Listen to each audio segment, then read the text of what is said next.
August 6th, 2005. 6:47 São Paulo, Brazil. The security guard at Banco Central do Brasil is doing his morning rounds when he notices something that will go down in history as the most audacious bank heist ever attempted. He walks past the vault. Everything looks normal. Same steel doors, same electronic locks. Same ... Wait, what's that sound? A slight echo, like someone tapping on metal from ... below. What he didn't know was that 60 feet beneath his feet, a team of 25 criminals had just finished the most elaborate bank robbery in Brazilian history. They'd spent 3 months digging a tunnel longer than a football field. They'd stolen 164 million Brazilian reais. That's over 70 million US dollars. And they were already long gone. This is the story of how a landscaper, an engineer, and 23 other criminals pulled off what many consider the perfect heist. How they planned it, how they executed it, and how one tiny mistake brought their entire operation crashing down. But first, you need to understand why they chose this bank, and why what happened next shocked even the criminals themselves. São Paulo. 12 million people, the financial heart of South America. And right in the center of it, all sits Banco Central do Brasil. Brazil, S. Equivalent of Fort Knox.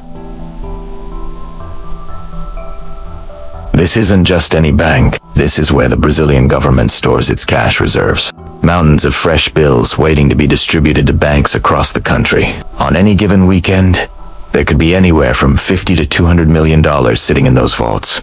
The bank sits on Rua 15 de Novembro, one of the busiest streets in the financial district. Thousands of people walk past it every day. Heavy security. Armed guards. Surveillance cameras on every corner. It's the kind of place that screams you won't even think about it to anyone with criminal intentions. Which is exactly why it caught the attention of a man named Antonio Jusivan. Jusivan wasn't your typical criminal mastermind. He was a 42-year-old landscaper who'd never pulled off anything bigger than petty theft. But he had something more valuable than experience. He had an obsession with tunnels. 4 months, he'd been walking past the Banco Central, studying the building, the street layout, the security patterns. And then one day, while having coffee at a nearby cafe, he noticed something interesting. The building directly across the street from the bank was for rent. A 2-story commercial space that had been empty for months. Jusivan did the math in his head. The distance from that building to the bank vault was roughly 200 meters. About 650 feet. Deep enough to avoid detection. Close enough to be feasible. The seed of the most ambitious heist in Brazilian history had been planted. But Jusivan wasn't stupid. He knew he couldn't do this alone. He needed expertise. He needed manpower. Most importantly, he needed someone who understood engineering. That's when fate introduced him to Luis Fernando Ribeiro, a 35-year-old civil engineer who was going through a very expensive divorce and desperately needed money. Ribeiro was everything. Jusivan wasn't. Educated, methodical, precise. When Jusivan approached him with the tunnel idea, Ribeiro's first instinct was to laugh. But then Jusivan showed him the numbers. Conservative estimate. 50 million reais in that vault. Even split 25 ways. That was 2 million reais each. More money than most of these men would see in a lifetime. Ribeiro spent 3 weeks studying the area. He analyzed soil composition reports. He researched the building foundations. He calculated airflow requirements for a tunnel that long. Most importantly, he figured out exactly where the bank vault was located within the building. And on March 10th, 2005, he gave Jusivan the answer he was hoping for. It's possible, but we're going to need a lot more help. What happened next was like watching the world's most dangerous startup come together. Jusivan and Ribeiro began carefully recruiting their team. They needed diggers who could work in cramped conditions for months. They needed lookouts who could blend into the busy financial district. They needed truck drivers to haul away tons of dirt without raising suspicion. Most crucially, they needed people they could trust with their lives. Because if anyone talked, they'd all spend the next 30 years in prison. By April 2005, they had assembled their crew, 25 men ranging in age from 22 to 54. Some were experienced criminals. Others were desperate family men drowning in debt. What they all had in common was a willingness to bet everything on 3 months of backbreaking underground labor for a shot at life-changing money. The plan was audacious in its simplicity. They would rent the building across from the bank under a fake company name. They would excavate a tunnel starting from the basement of that building, going under the street and the bank's foundation, and ending directly beneath the vault. They would work only at night and on weekends when the bank was closed. They would remove the dirt through the building and haul it away in trucks, making it look like routine construction work. On paper, it was brilliant. In reality, it was about to become 3 months of pure hell. April 18th, 2005. The first night of digging. 15 men crammed into the basement of their rented building, armed with shovels, pickaxes, and a dream of striking it rich. The reality of what they were attempting hit them immediately. The soil was harder than expected.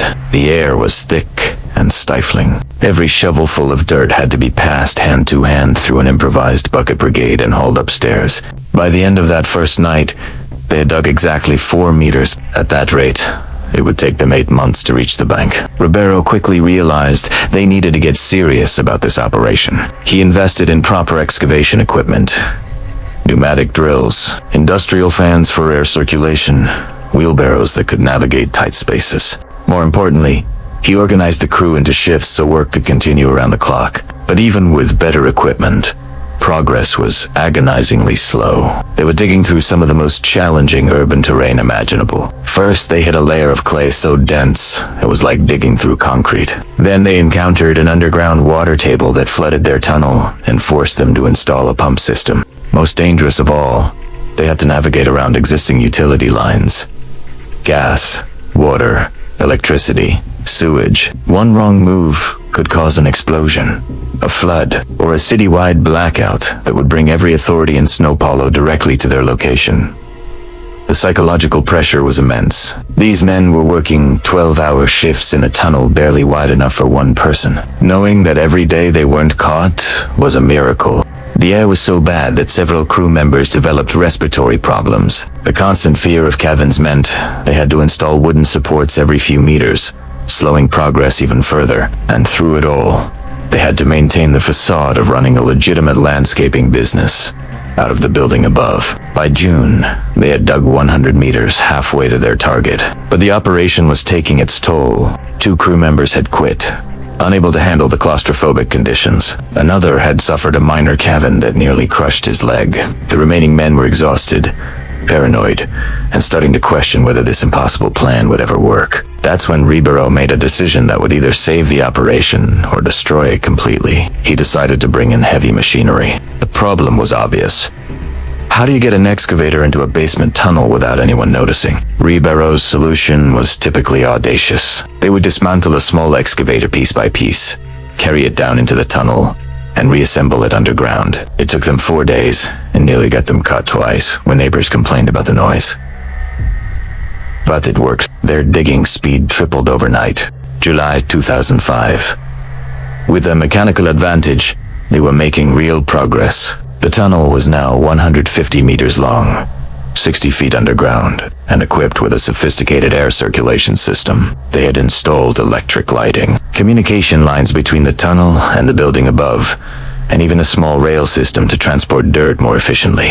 What had started as a desperate scheme was beginning to look like a professional mining operation. But success brought new problems. The amount of dirt they were excavating was enormous, literally tons of soil that had to be removed without anyone noticing. They had to rent multiple trucks and make dozens of trips to different dump sites across the city, always being careful not to establish a pattern that might draw attention. The logistics alone were becoming a full-time job for half the crew. Even more challenging was maintaining their cover story. They were supposed to be running a landscaping business, but neighbors were starting to ask questions about why there was so much activity at night and on weekends. The building's owner was getting suspicious about the renovation work that seemed to require massive amounts of construction materials being brought in and dirt being hauled out. Then, in early July, disaster nearly struck. A city inspector showed up unannounced to investigate noise complaints from neighboring businesses. 3 crew members were in the tunnel when the inspector arrived. The men upstairs had to think fast.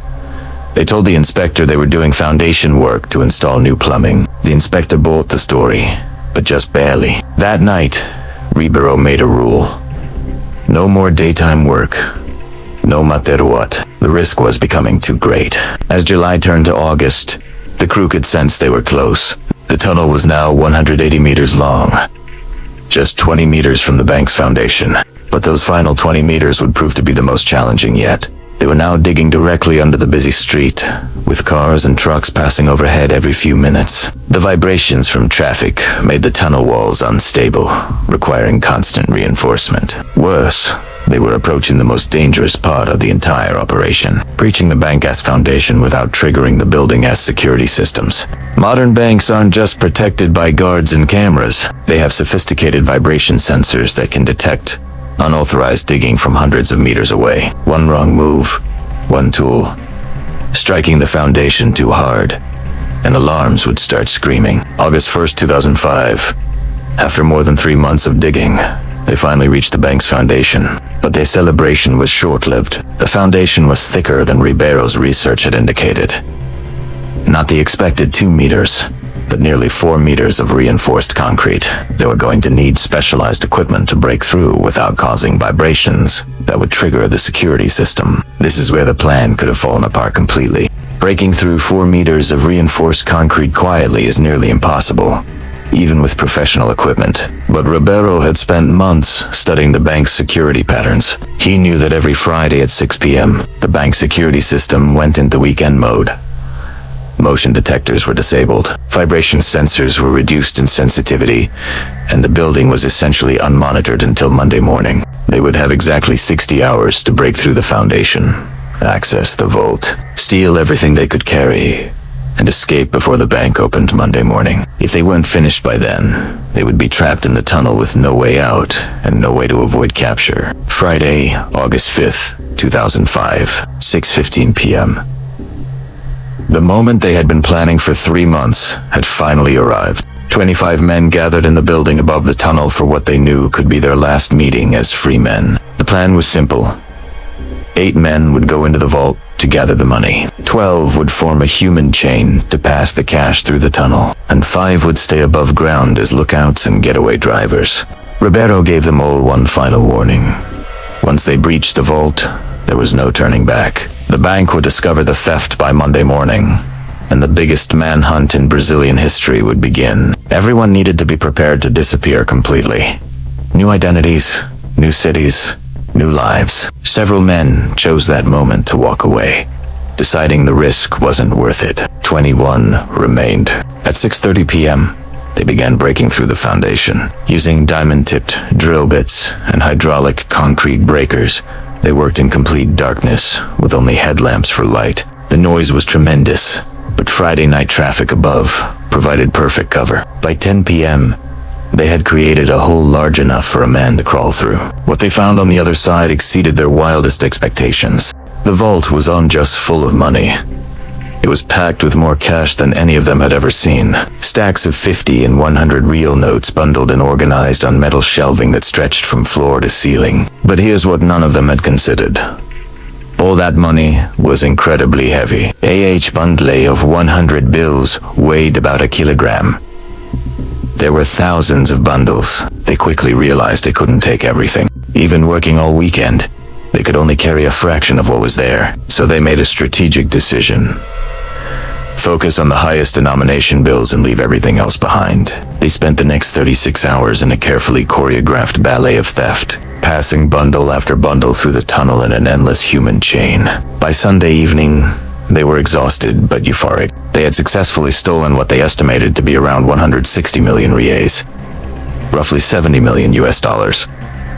The tunnel operation had worked flawlessly. They sealed up the hole they had made in the vault floor, carefully covering their tracks to buy as much time as possible before the theft was discovered. But here's where their perfect plan had its first major snag. With all that money came a new problem they hadn't fully considered. How do you divide $70 million among 21 people without anyone getting killed? Sunday night, August 7th, 2005.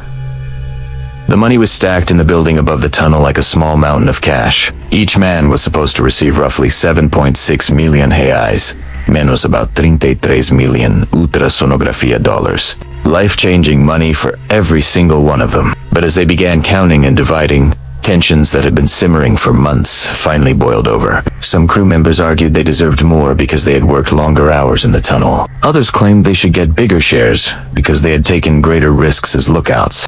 The original organizers, Jusivan and Ribeiro, felt they deserved leadership bonuses. What should have been a celebration was turning into a bitter argument that threatened to destroy everything they had worked for. It took until 4 a.m. Monday morning to finally divide the money. By then, everyone was exhausted, paranoid, and eager to disappear before the bank discovered what had happened. They loaded their shares into duffel bags and suitcases, said quick goodbyes, and scattered to the four winds. Most of them would never see each other again. Monday, August 8th, 2005, 6:47 a.m.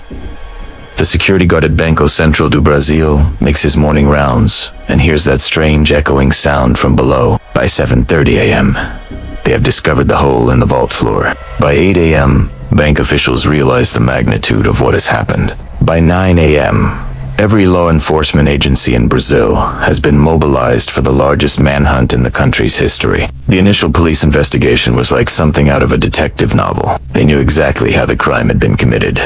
The tunnel was impossible to hide once they found it, but they had virtually no leads on who had done it. The rented building had been leased under a fake company name with forged documents. The equipment left behind had been purchased with cash from multiple suppliers across the city. Even fingerprint evidence was limited because the criminals had been careful to wear gloves throughout most of the operation. For the first 2 weeks, it looked like the perfect crime had actually worked. 21 men had vanished with $70 million, leaving behind only an empty tunnel and a lot of very embarrassed bank officials. The media was calling it the crime of the century.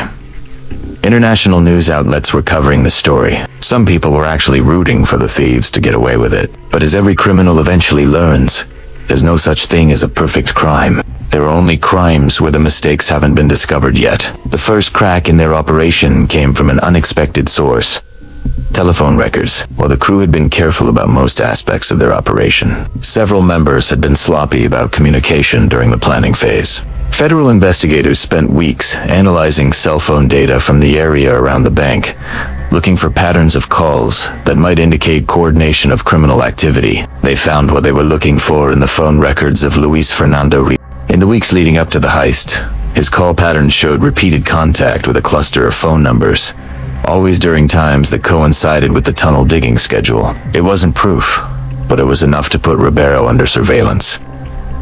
The second mistake was even more basic: greed. Several crew members, despite warnings to lay low and avoid large purchases, couldn't resist spending their newfound wealth in ways that attracted attention. One bought 3 new cars within a week of the heist. Another put a down payment on a mansion that was far beyond his legitimate income. A third paid off debts to loan sharks, who immediately became suspicious about where the money had come from. By September 2005, federal police had identified 8 members of the crew. By October, they had arrested 5, and once they started talking, the entire operation began to unravel. The interrogations revealed the full scope of the planning and execution. Police were amazed by the sophistication of the tunnel system, the engineering expertise, the equipment, the logistics. But they were even more amazed by how quickly it all fell apart once a few crew members decided to cooperate in exchange for reduced sentences. Antonio Husaban, the landscaper who had conceived the entire plan, was arrested at a beach house he had purchased with his share of the money. He had spent less than 2 months as a millionaire before finding himself in handcuffs. Luis Fernando Ribeiro was caught trying to board a flight to Europe with a suitcase full of cash and fake passport. The engineer who had made the impossible possible was now facing 30 years in prison. But here's the most incredible part of the story. Despite arrests, interrogations, and extensive investigations, police only recovered about 20 million reais of the stolen money. That means roughly $50 million simply vanished. Some crew members had successfully fled the country and were never caught. Others had hidden their money so well that authorities couldn't find it, even after arrests and confessions. The trial of the Banco Central tunnel crew began in 2007 and lasted nearly 2 years. The evidence was overwhelming. They had the tunnel, they had the confessions, They had the spending patterns that proved sudden wealth. Most of the arrested crew members received sentences ranging from 12 to 25 years in prison, but even facing decades behind bars. Most refused to reveal where they had hidden their shares of the money. Antonio Jusivan was sentenced to 17 years in prison. During his sentencing hearing, the judge asked him if he regretted planning the heist. His response became legendary in Brazilian criminal folklore. "I regret getting caught.